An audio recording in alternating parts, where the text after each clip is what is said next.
આ પાણી બીમાર પાડશે। જી હા, બીમારીનું સૌથી મોટું કોઈ કારણ હોય તો તે દૂષિત પાણી છે। તમને થતું હશે કે અમે તો ક્યાં બીમાર પડવાના, અમે તો મિનરલ વોટર મંગાવીએ છીએ, પાણીના જગ મંગાવીએ છીએ। પણ કેટલાક લોકો તમને મિનરલ વોટરના નામે ગંદુ પાણી પીવડાવી રહ્યા છે। રાજકોટમાં આજે તંત્રે મિનરલ વોટર સપ્લાય કરતી પેઢીઓના નમૂના લીધા તો મોટાભાગના નમૂના ફેલ થયા છે। મિનરલ વોટર લેતા હો તો ચેતજો, આ પાણી પાડશે બીમાર। મિનરલ નામે પીવડાવશે દૂષિત પાણી।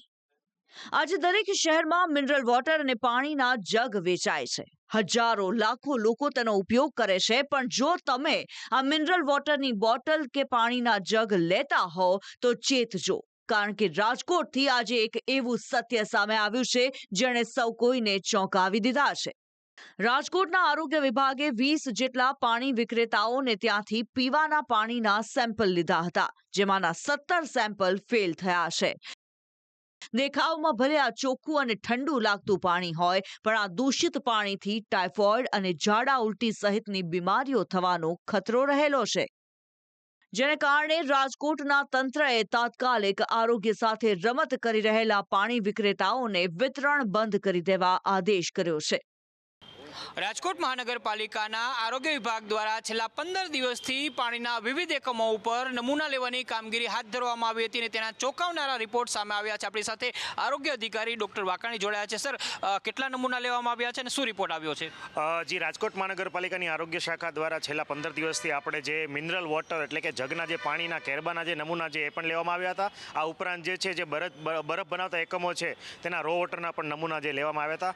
ગત સપ્તાહે આપણે ટોટલ 49 નમૂના લીધા હતા અને આ સપ્તાહે 20 નમૂના લીધા છે। આ 20 નમૂના પૈકી જે 17 નમૂના જે છે એમાં અનસેટિસ્ફેક્ટરી રિઝલ્ટ જે છે આ ગત સપ્તાહે આપણને મળેલું છે અને આ તમામ જે નમૂના જે છે આપણે લઈને પીડીયુ મેડિકલ કોલેજના માઇક્રોબાયોલોજી ડિપાર્ટમેન્ટ ખાતે એમપીએન કાઉન્ટ માટે એટલે કે કોલિફોર્મ ઓર્ગેનિઝમ કેટલી પાણીની અંદર છે એની જાણકારી માટે મોકલવામાં આવેલા હતા અને પૃથ્થકરણને અંતે માત્ર બેક્ટેરિયોલોજીકલ કાઉન્ટ જે છે આપને મળેલ હતા। એ અન્વયે જે 17 નમૂના જે છે અનસેટિસ્ફેક્ટરી રિઝલ્ટ મળતા આ તમામ એકમોને જે છે આરોગ્ય માટે નુકસાનકારક છે એ અંગેની જે નોટિસ આપી 7 દિવસની અંદર જે નોટિસ પીરિયડ જે છે આપેલો છે અને 7 દિવસ પછી પુનઃ પૃથ્થકરણ કરવા અથવા એમના દ્વારા સરકારી લેબોરેટરીનો રિપોર્ટ જે છે રજૂ થાય અને ઉપરાંત તેમના જે કારખાનું જે છે ત્યાં હાઇજેનિક કન્ડિશન જે છે પૂરતી માત્રામાં, આ ઉપરાંત આરો વોટરનું ટેસ્ટિંગ અને આરો વોટર જે છે પુનઃ એની સર્વિસ કરવી, ઉપરાંત રો મટીરિયલ જે આ રો વોટર સપ્લાય સ્ટોરેજ જ્યાં કરી રહ્યા છે એ સ્ટોરેજ ટેન્કની સફાઈ ઉપરાંત અન્ય હાઇજેનિક કન્ડિશન મેન્ટેન કરવા માટેની તાકીદ જે છે એ ગઈકાલે આપવામાં આવી છે। તો આ આરોગ્ય અધિકારી ડૉક્ટર જયેશ વાકાણી, તેમનું કેવું છે કે જે પાણી મિનરલ વોટરના જગનું વિતરણ રાજકોટની અંદર થઈ રહ્યું છે, આવા લગભગ 60 કરતાં વધુ એકમોની અંદર 15 દિવસની અંદર ચકાસણી કરવામાં આવી હતી, જેમાં ઘણા બધા એકમો છે કે જે અનસેફ માલુમ પડ્યા છે અને હવે તેમની સામે કાર્યવાહી આરોગ્ય વિભાગ દ્વારા કરવામાં આવી રહી છે। રાજકોટના આરોગ્ય અધિકારીએ મવડી વિસ્તારમાં આવેલા શીતલ બેવરેજીસ પેઢી પર આજે દરોડા પાડ્યા હતા। મહત્વનું છે કે ગઈકાલે શીતલ બેવરેજીસમાં લીધેલું પાણીનું સેમ્પલ ફેલ થયું છે, જ્યારે આજે ફરી તંત્ર રિયાલિટી ચેક માટે પહોંચ્યું તો મિનરલ વોટરના ગંદા કેરબા નજરે પડ્યા હતા।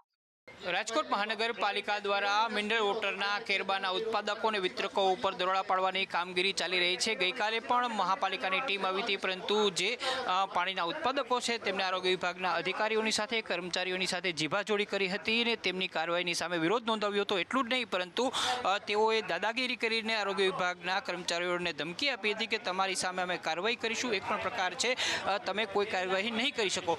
તેમની કામગીરીથી રોક્યા હતા, પરંતુ હવે ખુદ અધિકારી આવ્યા છે અને અહીંયા લાઈવ રેડ છે એ તમને અહીંયા અત્યારે જોવા મળી શકે છે। જે ઉત્પાદક છે એ પણ આરોગ્ય અધિકારીની સાથે જીભાજોડી કરી રહ્યા છે। મહત્વનું જોઈ શકો છો કે આટલા ગંદા, આ પ્રકારના ગંદા કે આ જાનવર પણ ના પી શકે એ પ્રકારના આ પાણીના કેરબા છે અને આ કેરબાઓ છે એ કેરબાઓનું વિતરણ છે એ રાજકોટના અલગ અલગ વિસ્તારની અંદર થતું હોય છે। અમે તમને અંદરના દ્રશ્યો પણ બતાવવા માંગીશ, જે હાઇજીનના એક પણ પ્રકારના ધારાધોરણો છે તેનું અહીંયા પાલન થતું હોય તેવું અહીંયા અત્યારે જોવા નથી મળી રહ્યું। જોઈ શકો છો અને કહી શકો છો કે અહીંયા આરોગ્યના જે તમામ નિયમો અને ધારાધોરણો છે એની ધજ્જિયા ઉડાવીને અહીંયા પાણીનું ઉત્પાદન છે એ થતું હોય છે। આપ જોઈ શકો છો કે સામે જે રિફિલિંગ માટેના અને ઓક્સિજનના અને અન્ય જે પ્લાન છે એની અંદર આ પ્રકારની સ્થિતિ અત્યારે અહીંયા જોવા મળી છે। આરોગ્ય અધિકારીએ ખુદ અહીંયા આવીને દરોડો પાડ્યો છે અને કામગીરી છે એ કરી છે। જો કે પેઢીના સંચાલકે તંત્રની ટીમ સાથે દરોડા દરમિયાન માથાકૂટ કરી હતી અને આરોપ લગાવ્યો હતો કે પાણીના નમૂના ખોટી રીતે લેવામાં આવ્યા છે. મિનરલ વોટરના આવા પ્લાન્ટ અનેક શહેરોમાં ધમધમી રહ્યા છે, જેને લઈને હવે આવા વોટર પ્લાન્ટની પાણીની ગુણવત્તાને લઈને સવાલો ઉઠી રહ્યા છે.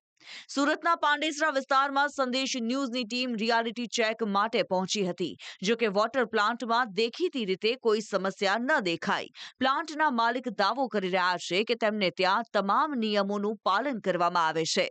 તંત્ર દર મહિને પાણીના નમૂનાની ચકાસણી કરે છે. સંદેશ ન્યૂઝ ગ્રાઉન્ડ ઝીરો પર આવી છે અને રિયાલિટી ચેક કરી છે કે ખરેખર જે મિનરલ વોટર બનતું હોય છે તે કેવી રીતના બનતું હોય છે, કઈ રીતના પ્રોસેસ થતું હોય છે અને ત્યારબાદ કઈ રીતના લોકોના ઘર સુધી જતું હોય છે. ત્યારે જોઈ શકાય છે કે અત્યારે આ પ્રમાણે સુરતમાં આ મિનરલ વોટર છે તેના બાટલાઓ ભરવામાં આવે છે અને આ આખી પ્રોસેસ કઈ રીતની હોય છે, કઈ રીતના ગંદકી દૂર કરવામાં આવે છે તેની આ જે ભરે છે તેની સાથે વાત કરીશું. ભાઈ, કિસ तरह से पूरी प्रोसेस होती है, किस तरह से पूरा मिनरल वॉटर होता है? આમાં શું છે સાહેબ, બોરિંગ છે. બોરિંગથી પાણી લઈને ઉપર જાય, ફિલ્ટર મશીનમાં જાય, ફિલ્ટર મશીનમાંથી થઈને નોર્મલ તૈયાર થાય, નોર્મલ તૈયાર થાય એટલે ચિલર મશીનમાં જાય, પણ ઠંડુ થઈને અહીંયા આવશે, પછી આપણે ગ્રાહકને આપીએ. આમાં કોઈ કેમિકલ જાતનું કંઈ આવતું નહીં. કયા કયા લોકો યુઝ કરતા હોય છે? ખાસ વાત કરીએ તો બધા જણા યુઝ કરે. પાણીમાં એવું કંઈ નહીં કે બધા જણા યુઝ કરે. દુકાન પર જાય, ઘરમાં જાય, રેસિડેન્સ બધી જગ્યાએ જાય છે. કેટલા બાટલા રોજના વેચાતા હશે આમાં? 2000 બાટલા વેચે. મહિનામાં એકવાર આવે. તો ક્યાંથી આવે છે એસએમસી વાળા? પેલા બીએસટી પોસ્ટવાળા આવીને લઈ જાય બોટલ, અહીંયાથી ભરીને લેબમાં ચેક કરે. તો એમાં શું રિપોર્ટ આવે? રિપોર્ટ આપણું કમ્પ્લીટ હોય તો કંઈ તકલીફ નહીં આવશે. અને જો કોઈ તકલીફ હોય તો શું કરે એ લોકો? તકલીફ હોય તો એક્શન હોય જ ને સાહેબ. આજ લગીને એવું થયું કે તકલીફ? ના, એવું કંઈ તકલીફ વાળું નહીં.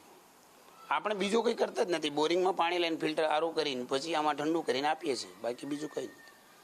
તો બિલકુલ સુરત શહેરમાં ઠેર ઠેર આ પ્રમાણે મિનરલ વોટરના પ્લાન્ટ આવેલા છે. ત્યારે આ પ્રમાણે સુરતના જે લોકો છે તે આ પાણી પીતા હોય છે. ત્યારે સંદેશ ન્યૂઝ છે તે અલગ અલગ જગ્યા પર પહોંચીને તપાસ કરી છે. ત્યારે મહાનગરપાલિકાના અધિકારી આ વિશે શું કહે છે, કઈ રીતના આખી પ્રોસેસ હોય છે, શું પેરામીટર્સ હોય છે, પરંતુ માલિક કહી રહ્યા છે કે તમામ જે પેરામીટર તપાસ્યા બાદ જ આ પાણી છે તેનું વેચાણ કરવામાં આવે છે. આમાં કોઈ પણ પ્રકારનું કેમિકલ નાખવામાં નથી આવી રહ્યું તેવો દાવા કરવામાં આવી રહ્યા છે. હાલ તો રાજકોટથી થયેલા ખુલાસા બાદ વોટર પ્લાન્ટના પાણીની ગુણવત્તા સામે સવાલો ઉઠી રહ્યા છે. લોકો માનતા હોય છે કે મિનરલ વોટર અને પાણીના જગમાં શુદ્ધ અને પીવા લાયક પાણી હોય છે, પરંતુ તેની સત્યતા નમૂના ચકાસાયા બાદ જ માલુમ પડી શકે છે કે આ પાણી ખરેખર પીવા લાયક છે કે નહીં. ત્યારે તમે પણ જો આ પાણી પીતા હો તો સપ્લાયર નિયમોનું પાલન કરે છે કે નહીં, લીધેલા સેમ્પલના રિપોર્ટ પાસ થયા છે કે નહીં, તે તમામ વિગતો જોવી જરૂરી છે. નહીં તો આ પાણી તમને પણ બીમાર પાડી શકે છે. બ્યુરો રિપોર્ટ, સંદેશ ન્યૂઝ.